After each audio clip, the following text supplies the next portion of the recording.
Good evening मित्रों।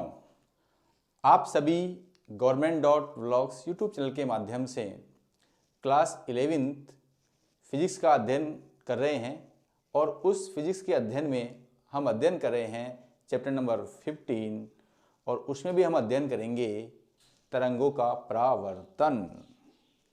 तो dear students, today study about reflection of wave.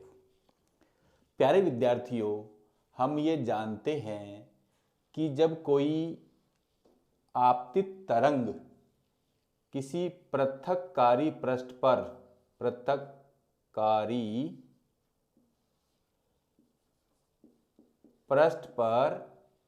टकराती है, ये कोई आपतित किरण है, आपतित तरंग बोल देता हूं, तो यहां पर इसके 3 केसेस हो सकते हैं। यह परावर्तित हो सकती है,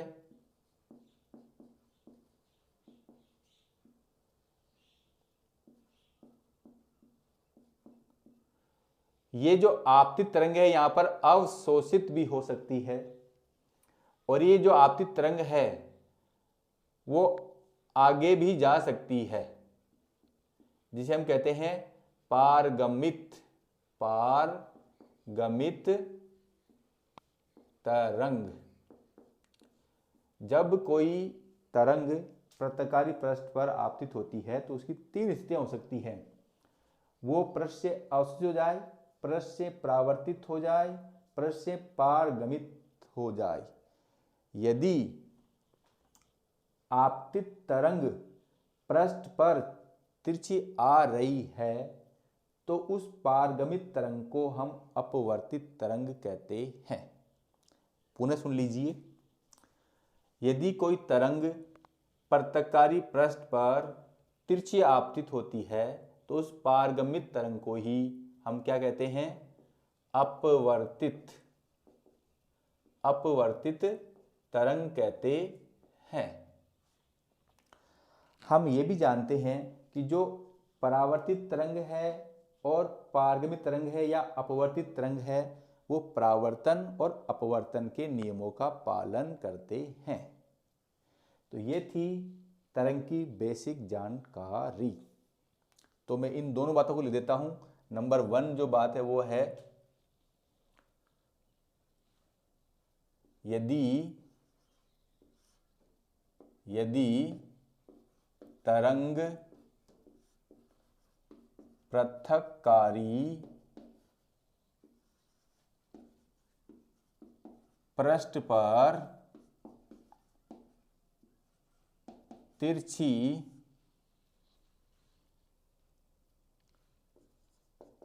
आपतित होती है तो पारगमित तरंग को अपवर्तित तरंग कहते हैं। दूसरी बात जो है मैं कह रहा हूं कि परावर्तित तरंग और पारगमित तरंग परावर्तन और अपवर्तन के नियमों का पालन करते हैं। परावर्तित तरंग और पारगमित तरंग परावर्तन वह अपवर्तन के नियमों का पालन करती है। अब तरंगों का परावर्तन 2 प्रकार से होता है। जिस प्रकार तरंगें 2 प्रकार की होती हैं, ठीक उसी प्रकार तरंगों का परावर्तन भी 2 प्रकार से होता है। जो तीसरा पॉइंट है वो है तरंगों का परावर्तन दो प्रकार से होता है।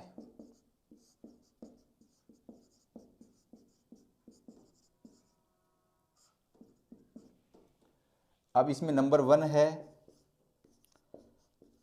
अनुप्रस्थ तरंगों का परावर्तन, अंग्रेजी में से कहेंगे रिफ्लेक्शन ऑफ ट्रांसवर्स वेव्स।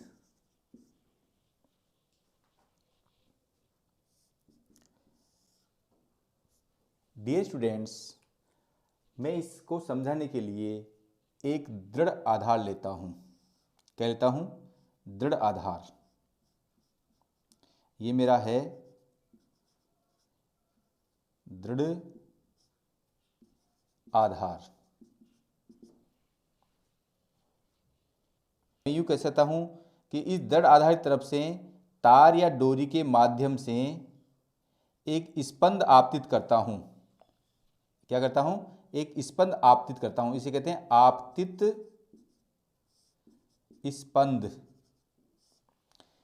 ये जो आपतित स्पंद है, इस डोरी या तार के माध्यम से दृढ़ आधार पर बल लगाता है।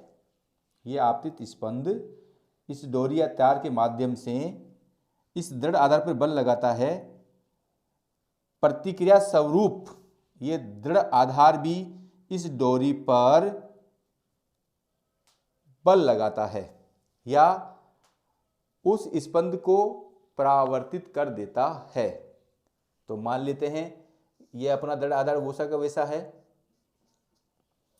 और ये स्पंद को इस प्रकार करता है परावर्तित।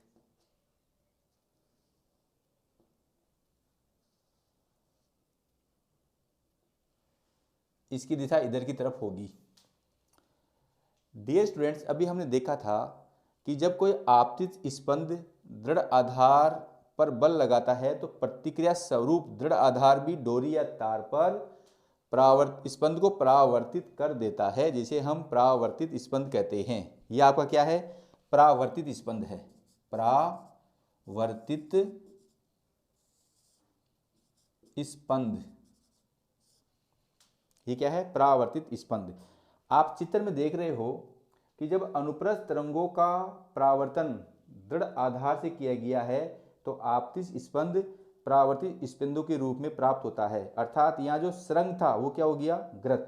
और ग्रथ होता तो वो क्या हो जाता? सरंग। इससे ये निष्कर्ष निकलता है कि यदि सरंग से गर्त में और गर्त से सरंग में परावर्तित हो जाता है, परंतु आकृति में कोई परिवर्तन नहीं होता है। तो मैं निष्कर्ष लिख देता हूं, उपर्युक्त चित्र से निष्कर्ष निकलता है कि सरंग गर्त के रूप में और या कर देता हूं, या गर्त सरंग के रूप में परावर्तित हो जाता है, परंतु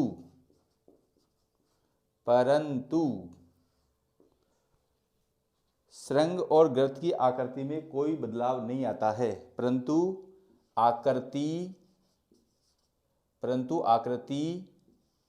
नहीं बदलती है। परंतु आकृति नहीं बदलती है, या मैं यूँ कह सकता हूँ कि आकृति में कोई अंतर नहीं आता है, एक ही बात है। अब देखो, ये तो था अनुप्रस्थ तरंगों का परावर्तन, और कब था? जब हमारा दृढ़ आधार हो। क्या हो? दृढ़ आधार हो। अब यदि मैं दृढ़ आधार की जगह स्वतंत्र सिरा लूँ तो इसकी स्थिति कुछ अलग होगी। अब आप पुनः इसका स्क्रीनशॉट ले सकते हैं। ए था, ए मान लेता हूँ इसको, इसे लिख देता हूँ मैं, दृढ़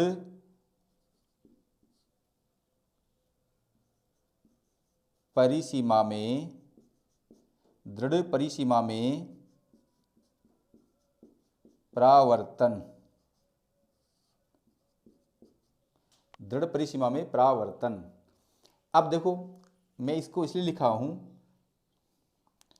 अब मेरा जो सेकंड पॉइंट होगा वो बी पॉइंट होगा, और यह दृढ़ जगह जाएगा स्वतंत्र परिसीमा में परावर्तन। स्वतंत्र, देखो ये ध्यान देने योग्य है। ए पॉइंट था दृढ़ परिसीमा में परावर्तन, तो इसकी स्थिति ये थी। बी पॉइंट है स्वतंत्र परिसीमा में परावर्तन। अब ये स्वतंत्र है तो यहां पर आधार दृढ़ नहीं रहेगा, ये स्वतंत्र आधार हो जाएगा, स्वतंत्र, और ये दृढ़ आधार नहीं होकर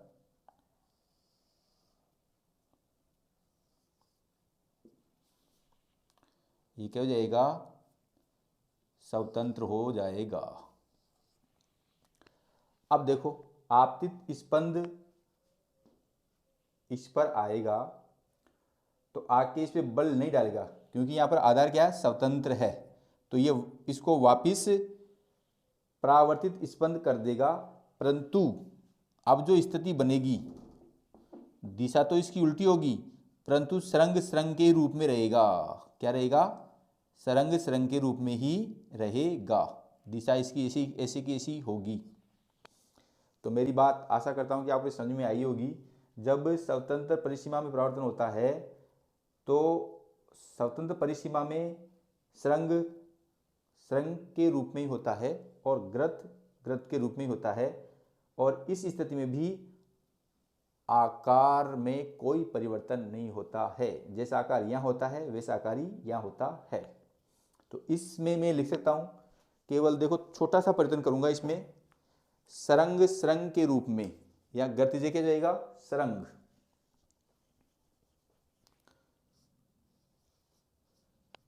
सरंग सरंग के रूप में, और गर्त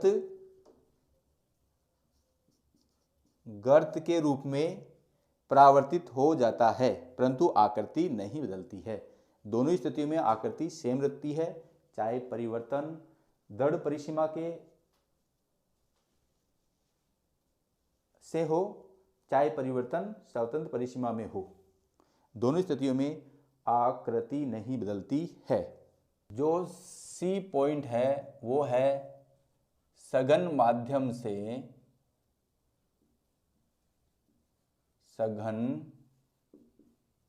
सघन से विरल में परावर्तन, सघन से विरल में परावर्तन। यदि आपतित स्पंद मोटी डोरी से पतली डोरी की ओर गतिशील, यदि आपतित स्पंद मोटी डोरी से पतली डोरी की ओर गतिशील है तो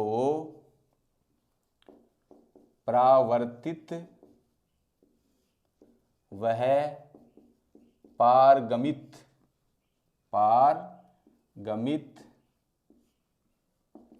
स्पंद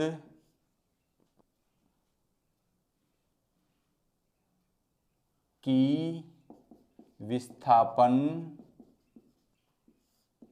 की दिशा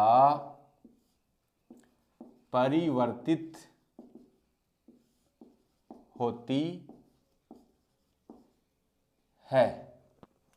देखो ये बात समझ में नहीं आई होगी, इसको हम चित्र के माध्यम से समझते हैं। मोटी डोरी से हो रहा है विस्थापन,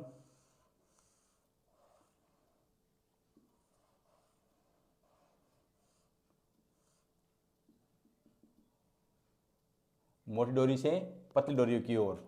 तो ये मानता हूँ पतली डोरी थोड़ी यूं वाली है ये, तो ये आपका है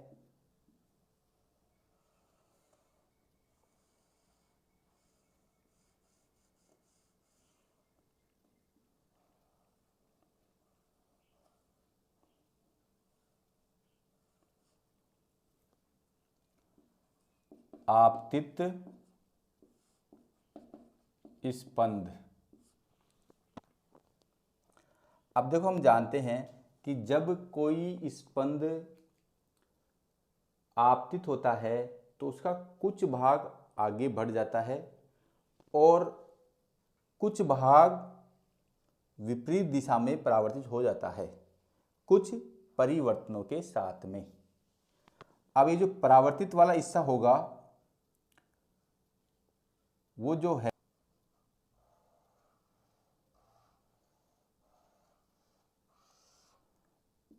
ये क्या हो गया, परावर्तित स्पंद। अब पतली डोरी में जो पारगमित स्पंद होगा वो इस प्रकार से होगा, ये आपका है पतली डोरी में पारगमित स्पंद। तो आपने चित्र के बाद देखा होगा यदि आपतित स्पंद मोटी डोरी से, देखो ये थोड़ा सा स्पष्ट नहीं है, मैं इसको स्पष्ट कर देता हूँ, मोटी डोरी बना देता हूँ इसको। मोटी डोरी से पतली डोरी की ओर है तो परावर्तित स्पंद और पारगमित स्पंद की विस्थापन की दिशा परिवर्तित होती है। देखो इसकी इधर है और इसकी इधर है। अब जो डी पॉइंट है वो मैं इसी में प्रदान कर दूंगा, विरल से सघन में परावर्तन। अब पुनः आप इसका स्क्रीनशॉट ले सकते हैं। डी पॉइंट हो जाएगा, यहां देखो विरल की जगह सघन आ जाएगा और सघन की जगह विरल आ जाएगा।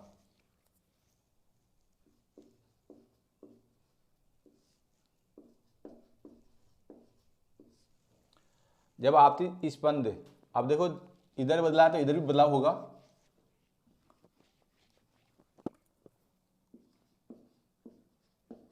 पतली डोरी से मोटी डोरी की ओर गतिशील है तो परावर्तित व पारगत स्थिति की विस्थापन की दिशा परिवर्तित होती है। अब देखो इसका उल्टा केसेज है, ये वाली पतली है, ये वाली क्या है, थोड़ा सा मोटा बना देता हूं इसको, ये वाली पतली है और ये वाली मोटी है। कुछ भाग आगे बढ़ जाता है और कुछ भाग परिवर्तनों के साथ परावर्तित हो जाता है। अब जो परावर्तित स्पंद होगा वो कुछ परिवर्तनों के साथ में होगा, इसकी दिशा भी इधर रहेगी और ये वाला अब क्या हो जाएगा, मोटी डोरी के रूप में हो जाएगा। इसको थोड़ा सा मैं मोटा कर देता हूं।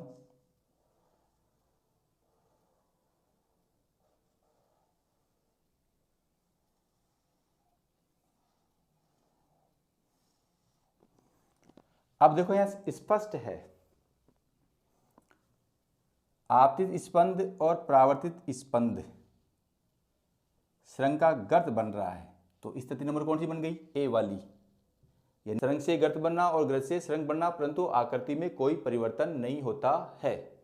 अब देखो लैंग्वेज में जो सी में था वही डी में लैंग्वेज है, केवल अंतर कितना है, वहां सघन से विरल में था और यहां विरल से सघन में है। अनु धैर्य तरंगों का परावर्तन, रिफ्लेक्शन ऑफ longitudinal waves। अब इसमें भी ये दो प्रकार का होता है। नंबर 1,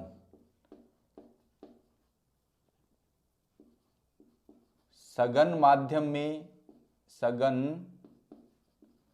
माध्यम में परावर्तन और विरल माध्यम में परावर्तन। तो हम पहला प्रकार पढ़ लेते हैं और इसमें ही कुछ परिवर्तन करके विरल माध्यम में परावर्तन को हम सीख लेंगे। जब अनुदैर्ध्य तरंगों का परावर्तन सघन माध्यम में होता है, देखो मैं इसकी लैंग्वेज लिख देता हूं। जब अनुदैर्ध्य तरंगों का परावर्तन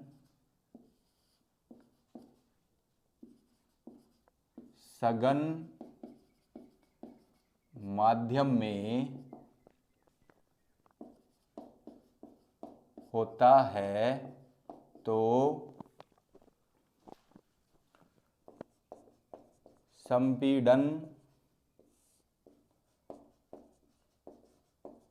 संपीड़न के रूप में तथा विरलन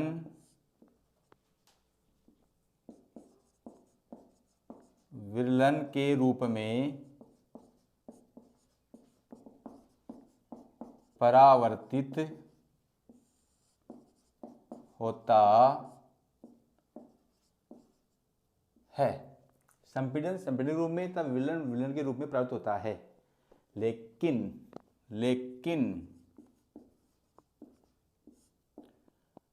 उनकी कला विपरीत हो जाती है। लेकिन उनकी कला विपरीत हो जाती है, या मैं इसको यूं भी लिख सकता, लेकिन उनकी कला बदल जाती है। विपरीत हो जाती है मतलब पाई हो जाती है। ये मेरी बात समझ में आ गई होगी। अब देखो दूसरा था विरल माध्यम में परावर्तन, अनुदैर्ध्य तरंगों का विरल माध्यम में परावर्तन। ये मेरा सेकंड पॉइंट हो जाएगा 2, और सघन की जगह क्या हो जाएगा? विरल।